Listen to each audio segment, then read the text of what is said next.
Assalamualaikum warahmatullahi wabarakatuh. Melihat makam Imam Bukhari berdiri megah, yang hingga kini dikunjungi peziarah dari belahan dunia, ternyata menyimpan fakta sejarah unik. Di balik megahnya makam Imam Bukhari, terdapat jasa Presiden Soekarno dalam menemukan makam sang perawi hadis tersebut.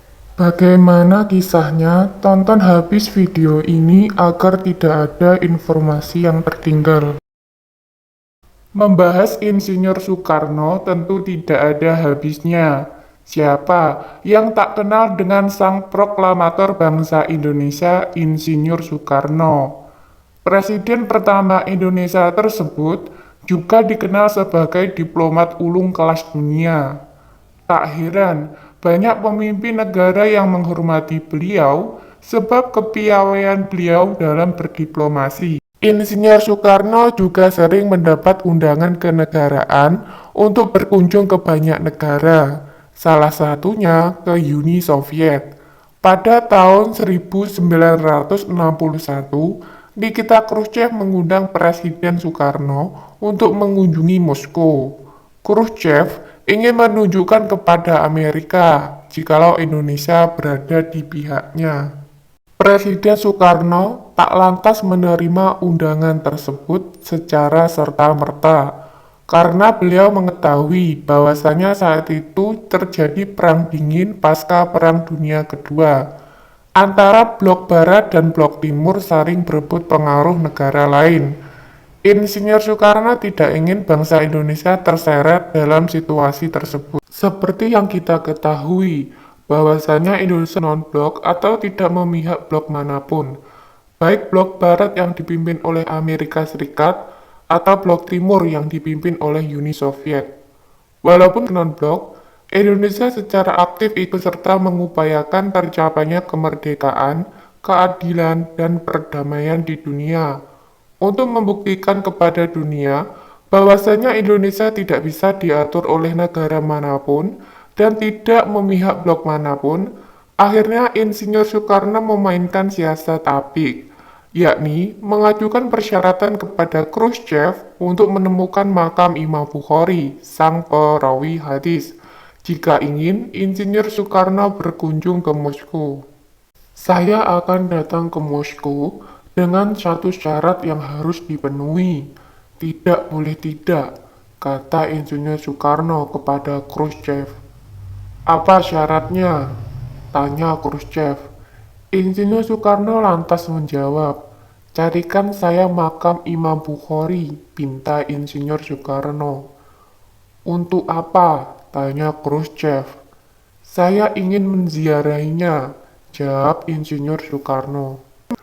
Permintaan Insinyur Soekarno untuk mencarikan makam Imam Bukhari sangat mengejutkan Khrushchev. Bagaimana tidak, Uni Soviet yang kala itu penganut paham komunis harus mencari makam seorang perawi hadis umat Islam. Tanpa buang waktu, Khrushchev memerintahkan pasukannya untuk mencari makam Imam Bukhari sebagaimana permintaan Insinyur Soekarno. Sayangnya, dalam proses pencarian makam Imam Bukhari tidak berjalan mulus. Dalam ekspedisi awal pasukan Khrushchev gagal menemukan makam Imam Bukhari. Dengan tangan kosong, Nikita Khrushchev menghubungi kembali Insinyur Soekarno agar beliau berkenan mengganti permintaannya untuk menemukan makam Imam Bukhari. Maaf Paduka Presiden, kami tidak berhasil menemukan makam orang yang Paduka cari. Apa Anda berkenan mengganti syarat Anda? Tanya Khrushchev kepada Insinyur Soekarno. Kalau tidak ditemukan ya sudah, saya lebih baik tidak usah datang ke negara Anda, jawab Insinyur Soekarno. Melihat keteguhan Insinyur Soekarno yang ingin mengunjungi makam Imam Bukhari, akhirnya Khrushchev kembali melakukan pencarian makam Imam Bukhari. Konon, pencarian makam Imam Bukhari sampai ke Kazakhstan. Berkat informasi penduduk Muslim di daerah sekitar Samarkand, akhirnya pasukan Khrushchev berhasil menemukan makam Imam Bukhari di Samarkand. Pada saat ditemukan, Kondisi makam Imam Bukhari tidak terawat, ditumbuhi semak belukar. Bahkan menurut beberapa sumber, keberadaan makam Imam Bukhari terlupakan oleh warga Samarkand sendiri. Hanya sebagian kecil orang yang mengetahui makam Imam Bukhari. Terlupakannya makam Imam Bukhari bukan tanpa sebab. Uni Soviet yang kala itu menganut paham komunis, membekukan segala hal yang menyangkut ajaran keagamaan. Otomatis, Uzbekistan yang pada kala itu masih dalam kekuasaan Uni Soviet juga harus mengikuti peraturan tersebut.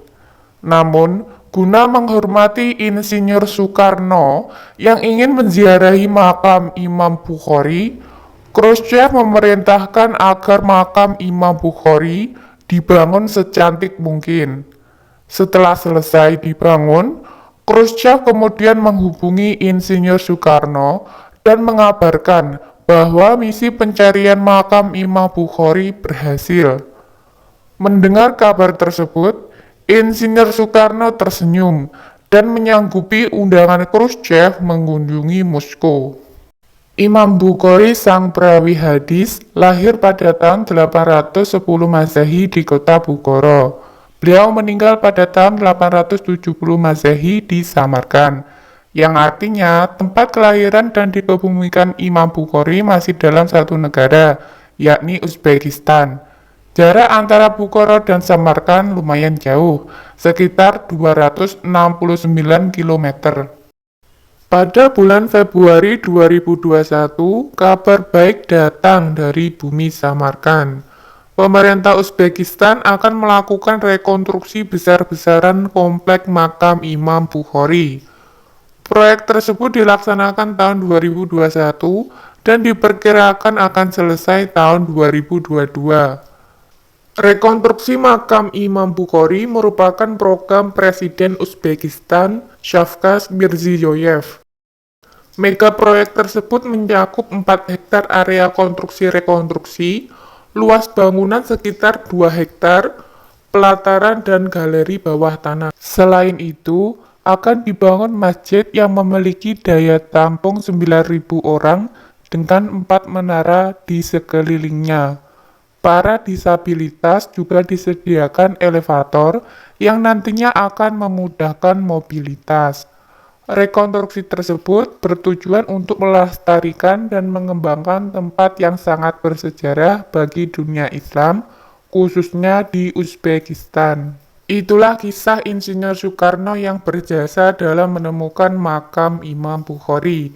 Hingga 60 tahun setelah kedatangannya pada tahun 1961, makam Imam Bukhari masih berdiri kokoh dan diziarahi umat muslim di dunia.